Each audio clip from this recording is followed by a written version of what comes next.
Um, so when it comes to insight practice, um, we're looking at recognizing what's happening while it's happening. So seeing a little bit deeper than with mindfulness. But before I go into that in any detail, let's just sit together for a few moments just to arrive in this space together.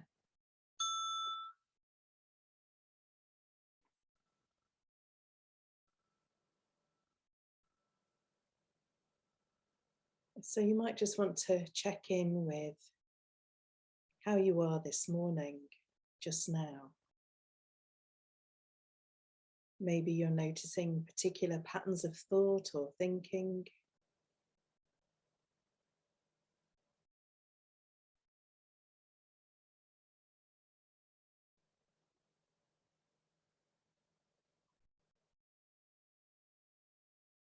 Maybe there are some emotional feelings.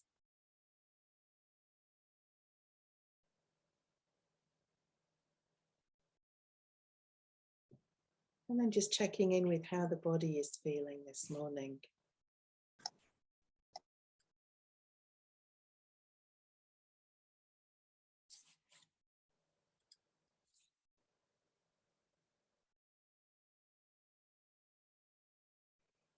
So opening to our experience of this moment and just checking in with what's happening.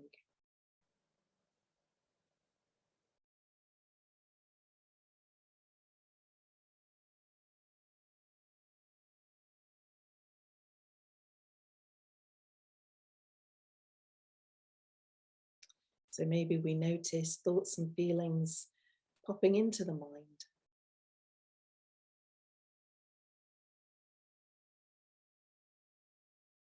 Arising of their own accord.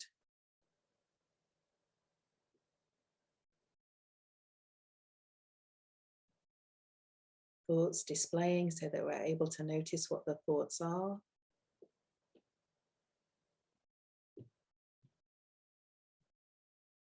And then thoughts moving on to be replaced by the next thought that pops into the mind.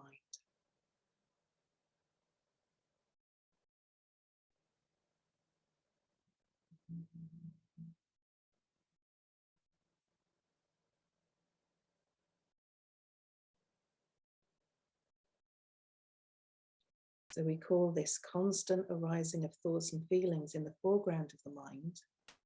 We call that the undercurrent.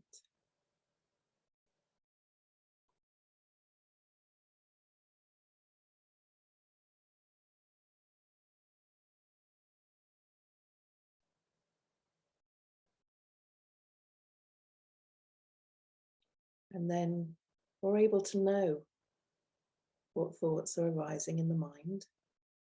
And the part of the mind that knows this, we call the observer.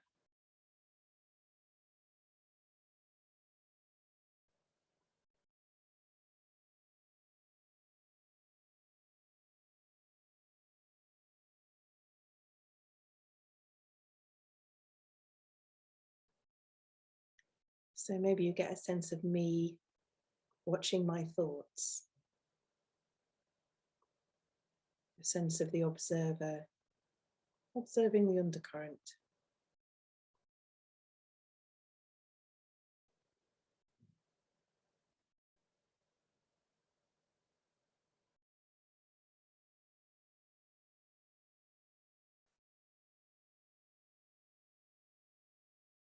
And then we can ask a next question. How does the observer feel about what is arising in the undercurrent? How do I feel about the thoughts I'm experiencing now? Do I like them? Do I want them to go away? Am I not really bothered about them?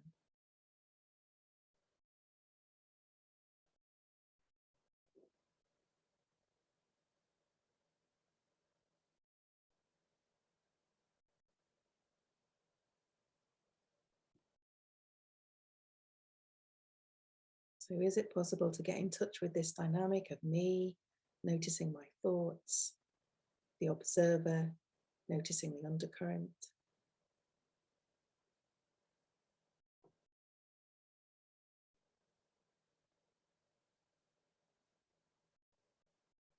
Getting a sense of whether the observer likes or dislikes whatever is arising.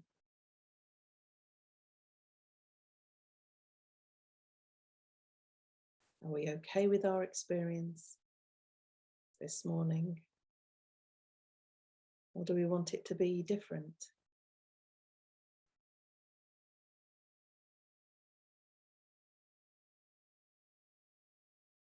And now just letting go of any sense of having to do anything or be anything.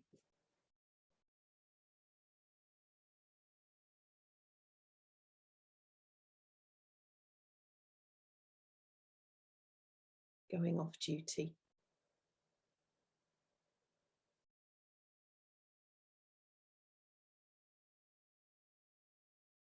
No sense of having to try to meditate.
So as many of you know, within the Mindfulness Association, we have 4 levels of training. We start with mindfulness, and then we move on to compassion. And then after compassion, we move on to insight, and then we move on to wisdom. So this can be a training that takes you over 4 years, sometimes longer, sometimes a bit shorter. So we start with mindfulness, and our definition, our operational definition of mindfulness from Rob Nairn is knowing what's happening while it's happening without preference. So what's happening in the mind is the arising of thoughts and feelings. Or one of the things that's happening is the arising of thoughts and feelings. And when we are in meditation practice and we're not kind of busy thinking about stuff, when the mind begins to settle a bit, then we get in touch with this constant popping into the mind of thoughts. And you might also notice this, like if you're out for a walk, so just random thoughts pop up into the mind, maybe related to stimuli around you, maybe related to what you were just thinking before. And we call this the undercurrent, the arising of thoughts in the mind. And it happens by itself. It's an involuntary process. We don't choose the thoughts that pop into the mind. And our mindfulness training is about familiarizing ourselves with the habits of thought and thinking. And often that comes with underlying emotions, familiarizing ourselves with this habit of the kind of arising in the undercurrent, and beginning to train ourselves to notice this without preference. So to be okay with whatever's arising in the mind. So we train in kindness, for example, and acceptance, so that we can just allow the undercurrent to kind of rumble on without getting involved in it. If we can allow the undercurrent to just rumble on, the thoughts and feelings arise, they display, and then they move. The next thought, feeling arises, displays, and they move. So experience can then kind of move through us. And some of that experience might be unpleasant, but there's not too much suffering there. But the problem is that we have a strong habit of engaging with the things that arise in the mind. So maybe a thought, feeling of anger arises, we engage in it, we get caught up in thinking about it, which elaborates it, and we become angry. And this is what causes the suffering. The bulk of human suffering is this engaging with the thoughts, getting caught up in thinking, and that takes us in a direction often of strong emotion or overwhelm or worry, whatever our particular habits are. So the whole point of meditation is familiarizing ourselves with this so that we're able to allow the experience just to move through us without getting caught up so much in the thinking. So we start with mindfulness. So we start to familiarize ourselves with the thoughts that are arising in the foreground of the mind. And then we move on to compassion. So compassion is kind of the without preference part of the definition. We cultivate qualities of warmth and kindness and strength and stability and courage and commitment and wisdom and understanding that enable us to kind of really get a sense of safeness within ourselves from which we're able to view what's arising in our experience. Because a lot of what's arising can be quite painful.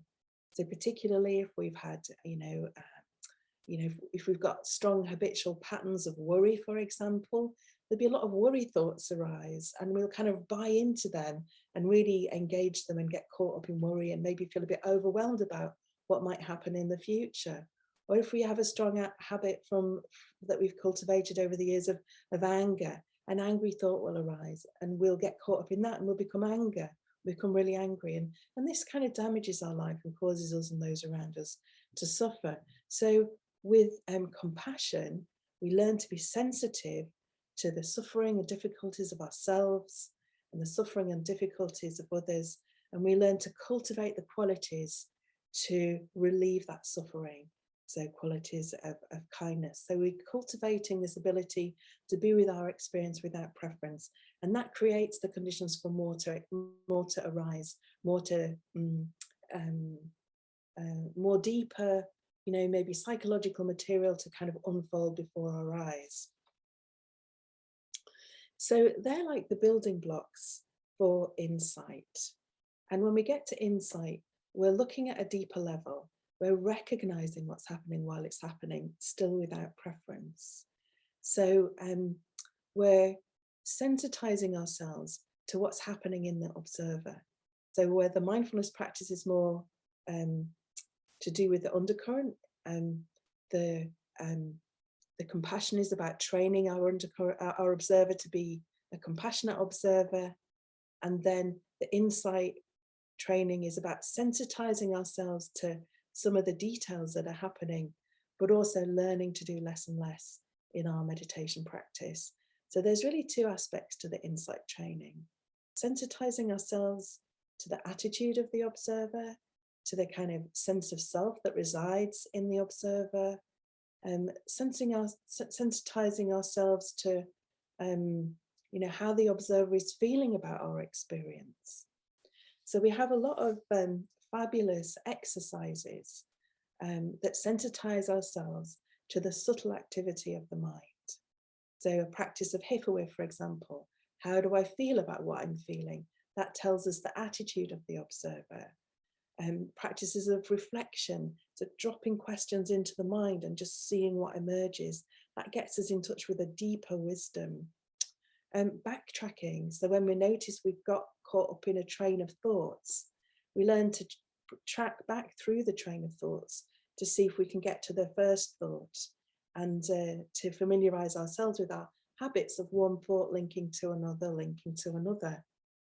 And we explore the process of how thought becomes thinking, how a thought arises in the mind, how the observer engages in the thought, and then that becomes thinking.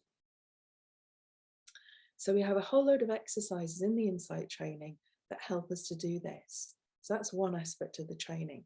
And then the second aspect of the training is learning to be more and do less in our meditation practice. And if we do this, this creates the conditions for change by a process of the seeing is the doing. So when we see our habitual patterns and when we recognize without agenda, embodied sense, how our habitual patterns cause us to suffer, then they tend to change of their own accord. And if you've been practicing mindfulness, you will have experienced this at some point in your daily life. So, you'll go into a situation like something will happen, and rather than reacting in your habitual way, you'll do something different, and afterwards you think, well, that's interesting, like I engaged a lot more skillfully in that situation and differently from how I normally would. And it's not that you thought that morning, today when I hit this situation, I'm going to behave differently. Just some different behavior manifests. And that's a result of the seeing as the doing. So in our meditation practice, the change and the transformation does itself.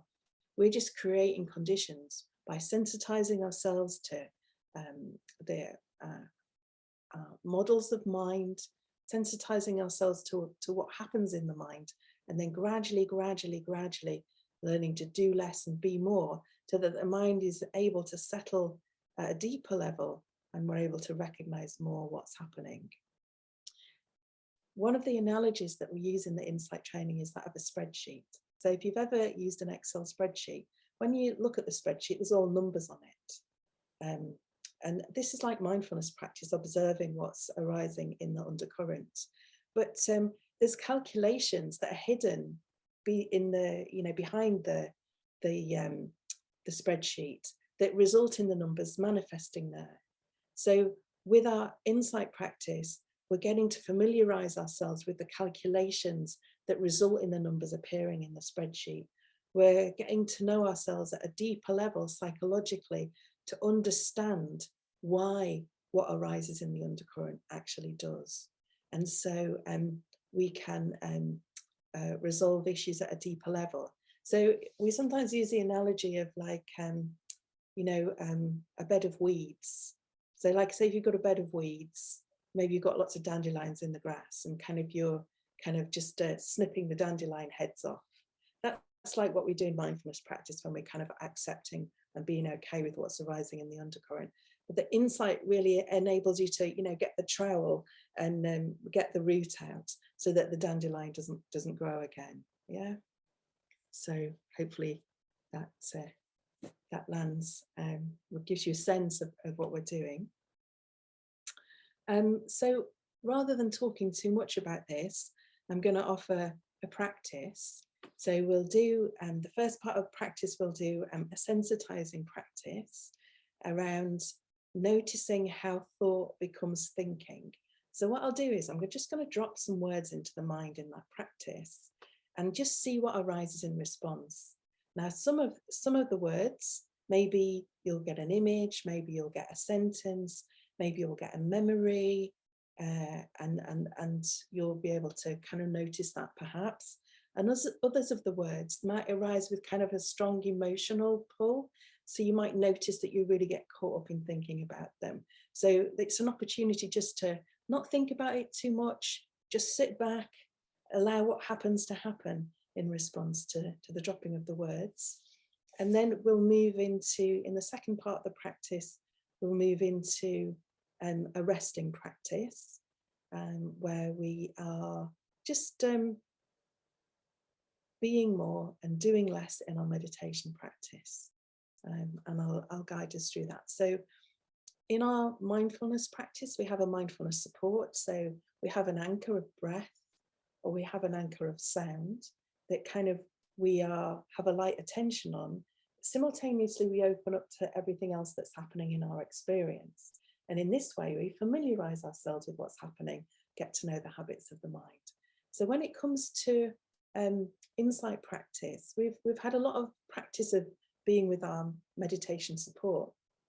And then at those times when the mind actually settles, we can actually let go of the meditation support, be it breath or sound, and simply rest in the midst of the whole of our present moment experience.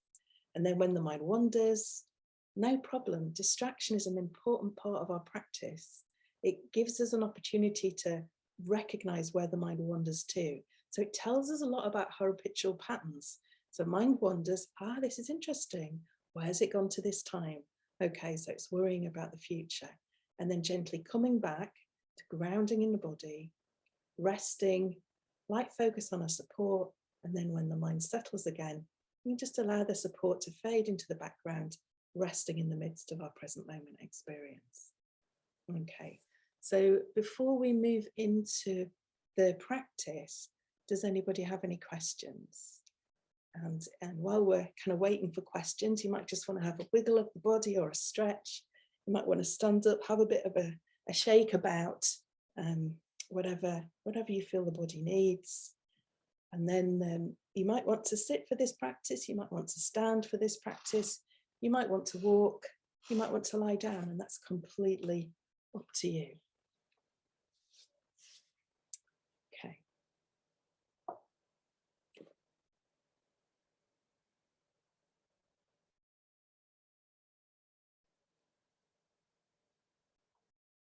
So we'll sit for about half an hour. If you become uncomfortable, know that it's okay to move.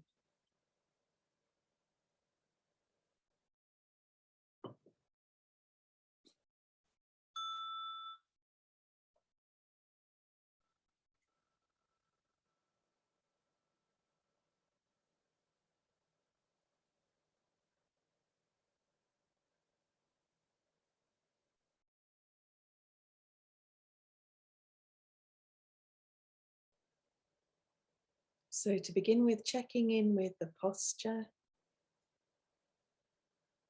grounding in the body. So feeling the contact points between the body and the cushion or chair or ground.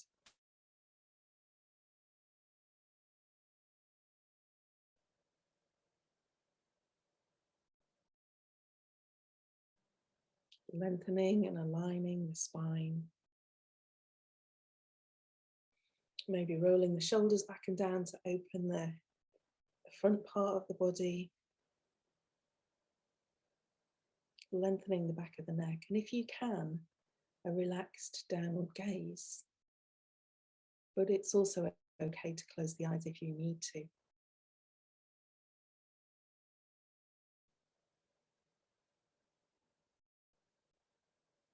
And then checking in with our intention for this practice. An intention to be curious. An intention to not try and figure anything out. To not try and make anything happen. Just see what unfolds.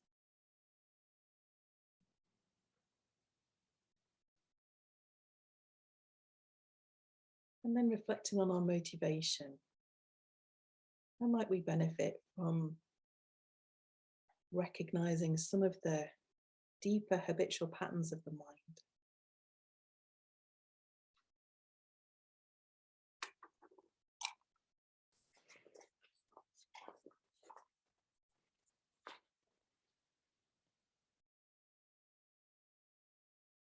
Why is familiarizing ourselves with the activity of the mind and its habits important to us?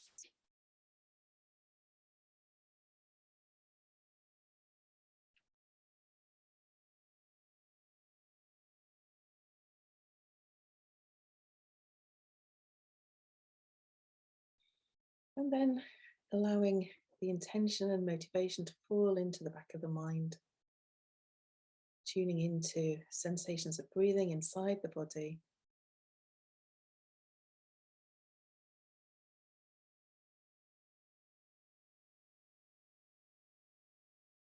And if it helps for your mind to settle, begin to breathe a little more deeply, making the in-breath and the out-breath a similar length. You might use phrases to help you. So as you breathe in, saying to yourself, this is an in-breath. And as you breathe out, saying to yourself, this is an out-breath.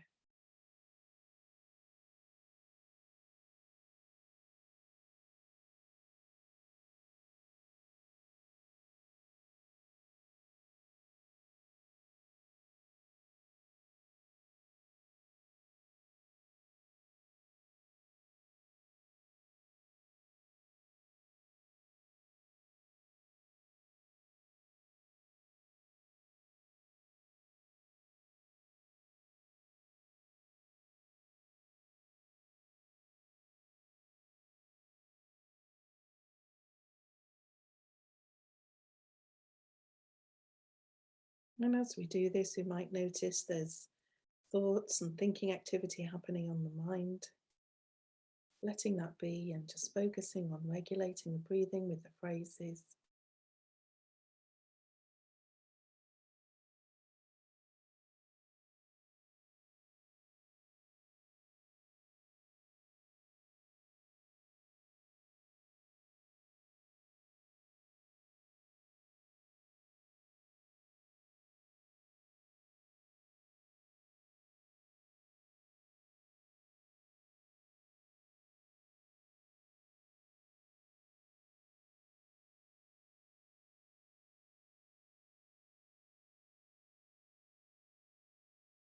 And now becoming curious about any letting go or releasing quality of the out breath.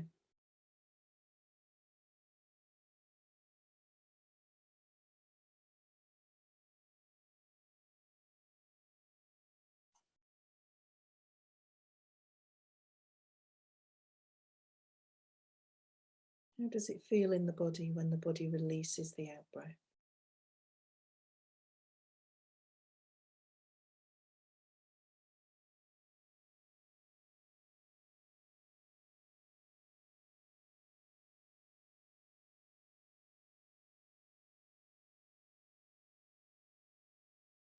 And then just as the body releases the out breath, seeing if the mind can release involvement with thoughts, allowing thoughts freedom to come and go in the mind, just as the breath comes and goes through the body.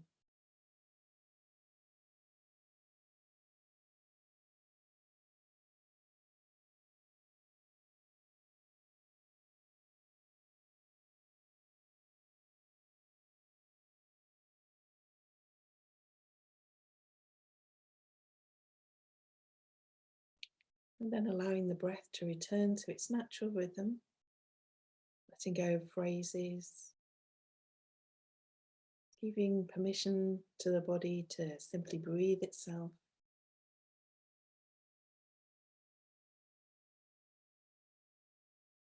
And becoming curious about the realm of physical sensations.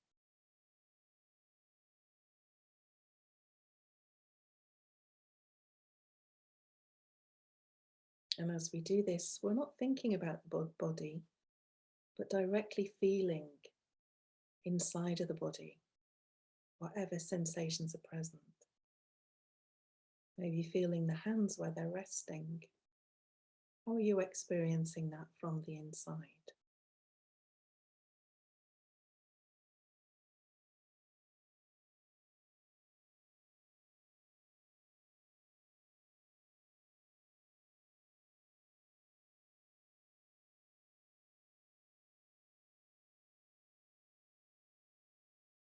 How are you experiencing the contact points between the body and the seat, the cushion, the ground?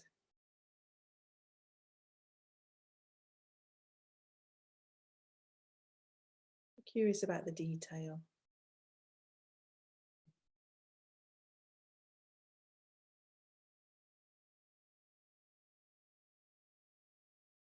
And noticing whether the mind is labeling experience like contact or pressure, and seeing if it's possible to feel or sense beneath the labels. What are the patterns of sensation that the mind labels as contact or pressure?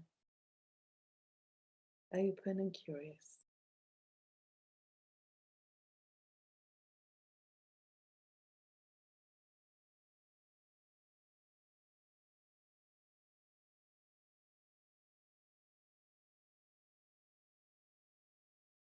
And then from the contact points, opening up to the whole of the body, allowing the whole body to rest, unconditionally supported by the ground beneath. What's it like to allow the body to do this?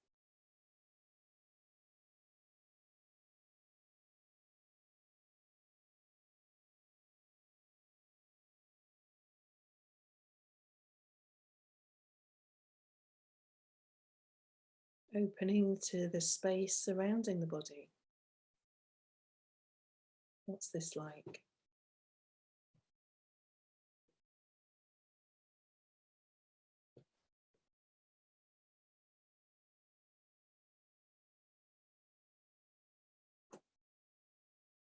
and seeing if the mind can learn from the body. So just as we can allow the body to rest in this way, allowing the mind to rest, unconditionally supported in the body, nothing to do, nowhere to go, nothing to achieve.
And after a while, we might notice that we've become distracted, that we've become caught up in thinking.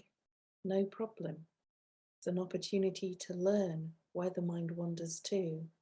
So being curious and then gently bringing ourselves back into being present by taking our time to ground in the body, opening from the body to the whole of our experience as it is,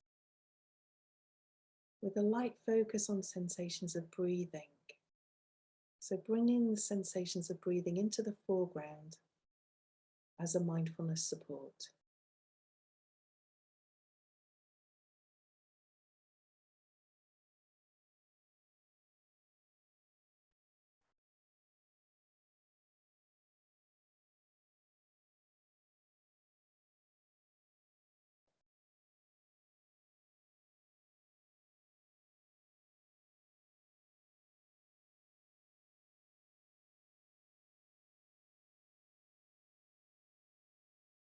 Remembering that there's no right or wrong way to feel in our meditation practice. Maybe the mind feels really busy and we feel agitated. Maybe the mind and body feel quite calm and tranquil.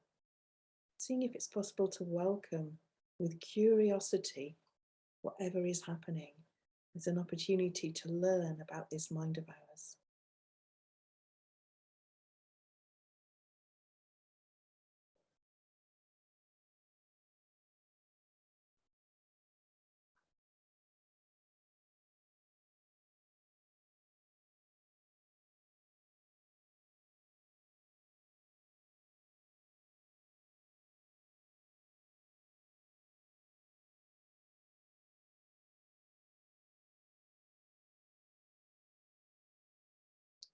Resting in the body, open to whatever's happening, light focus on breathing.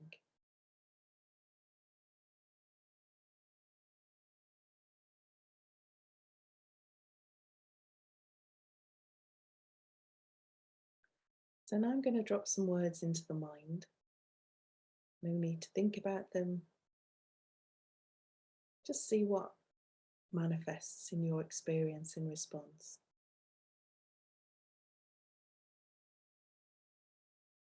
Water,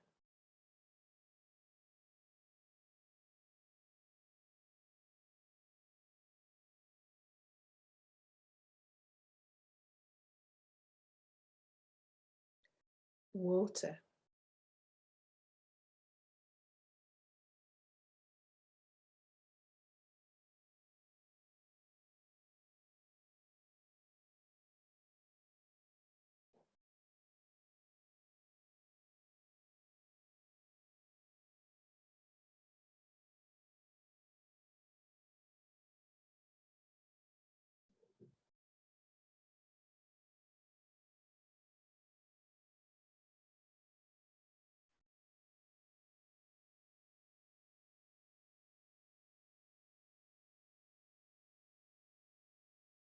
A slice of cake.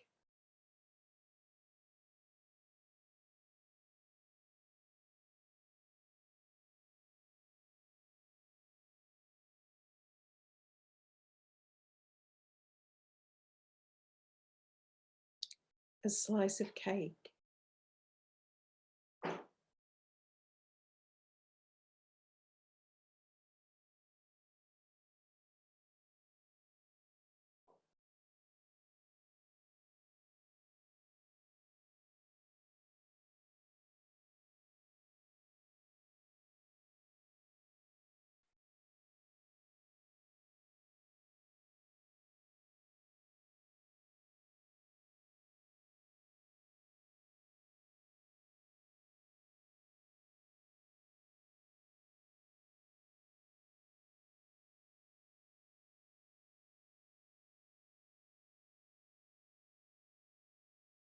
And whenever we notice we're caught up in thinking, that we're distracted, again, taking it as an opportunity to be curious about where the mind has wandered to this time.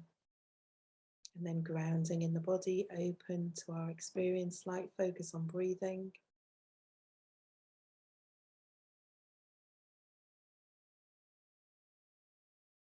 My holidays.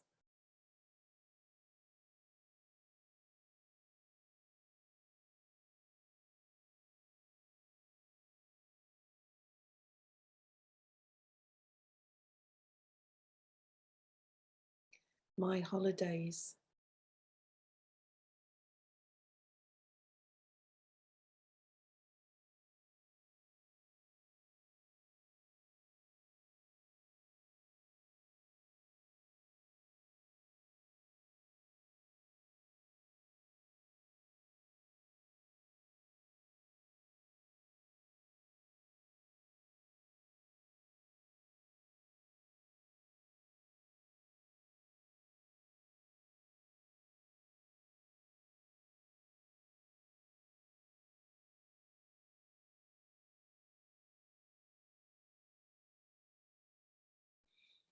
Grounding in the body, open, aware, light focus on breathing.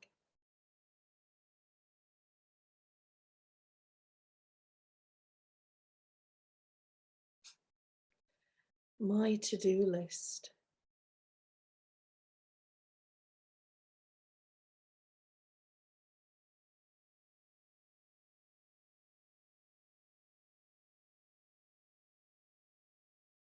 My to-do list.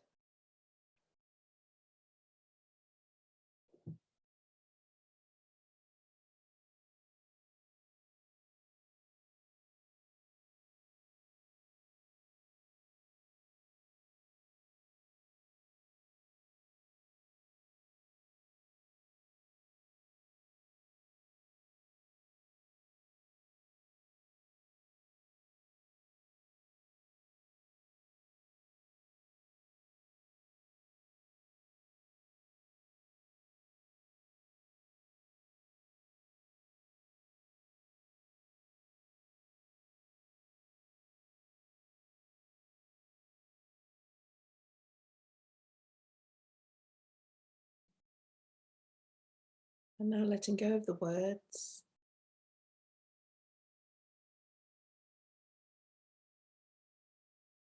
Light focus on the breathing within the grounded body.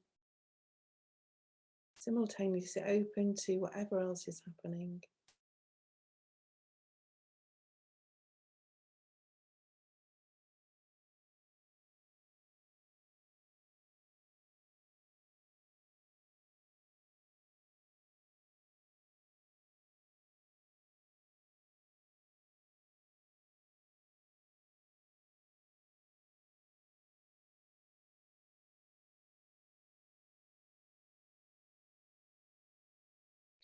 And as we move into the second part of our practice,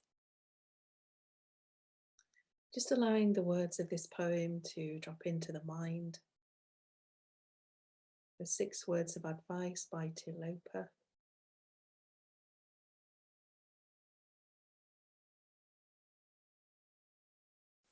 Dropping the poem into the mind, like dropping pebbles into a pond and observing the ripples that happen by themselves.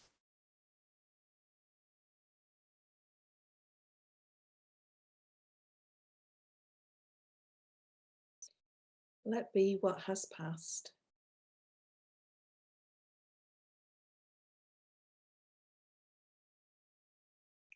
Let be what may come.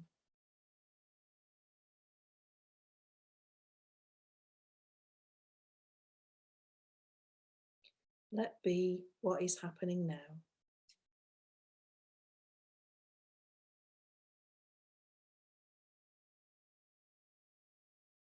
No need to figure anything out.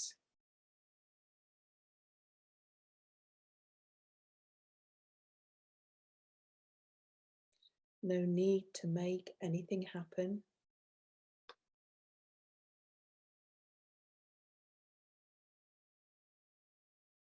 Relax right now and rest.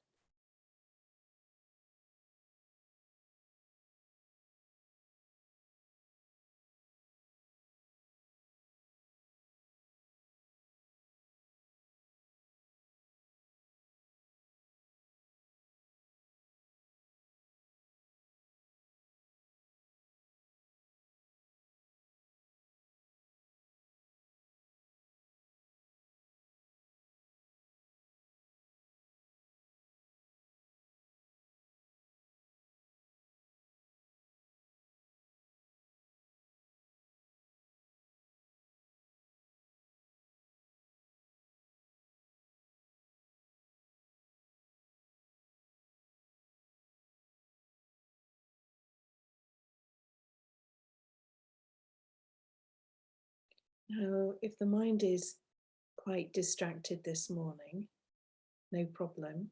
It's an opportunity to learn about distraction. But if the mind is quite distracted, we might want to maintain our light focus on our mindfulness support of breathing to support us in remaining present.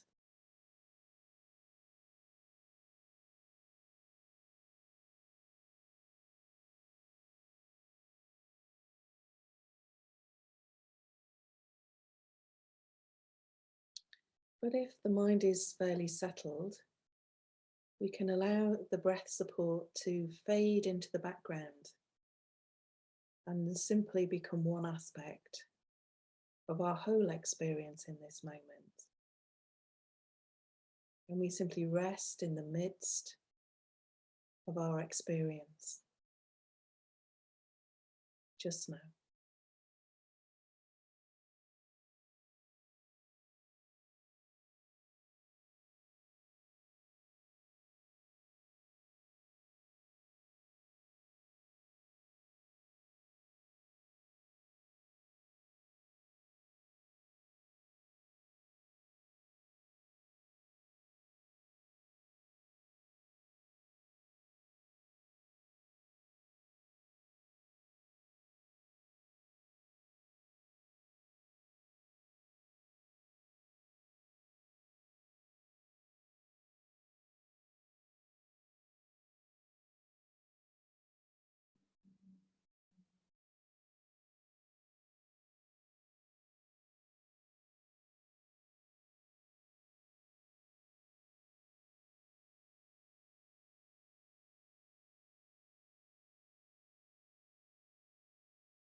And whenever we do become distracted, just noticing where the mind has gone, casually taking our time to come back to ground in the body, open to our experience as it is, like focus on breathing.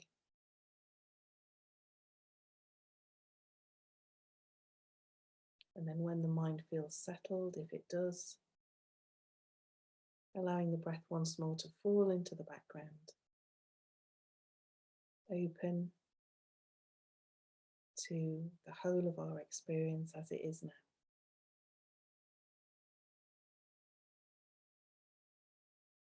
With nothing to do and nowhere to go.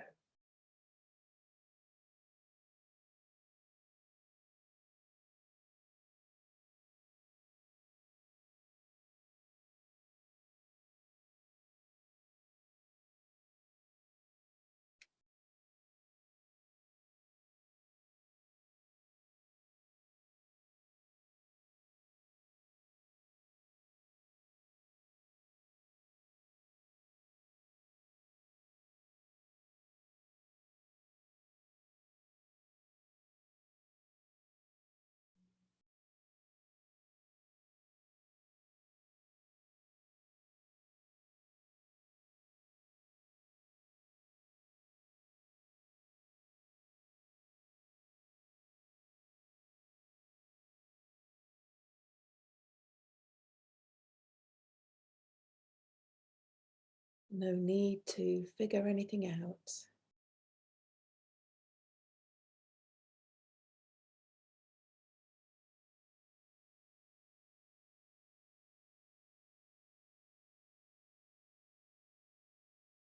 No need to make anything happen.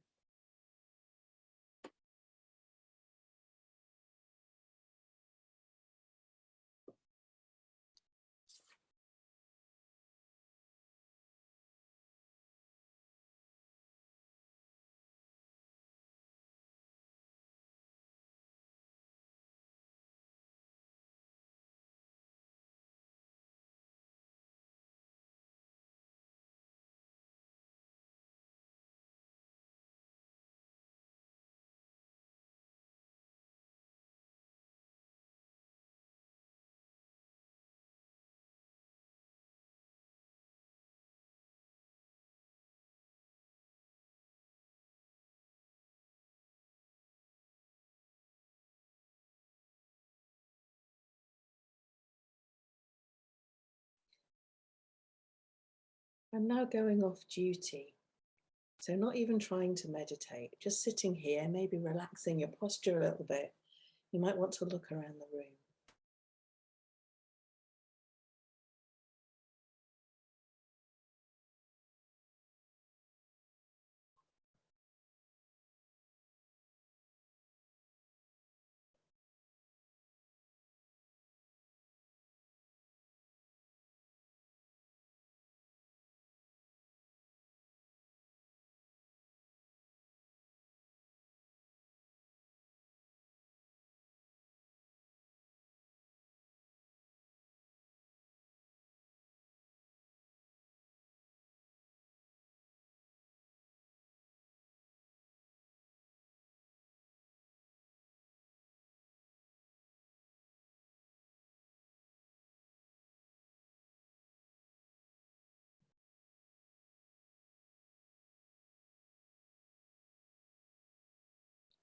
And then going back on duty, taking up our posture, grounded, open, resting in the midst of our experience, with nothing to do and nowhere to go, nothing to achieve.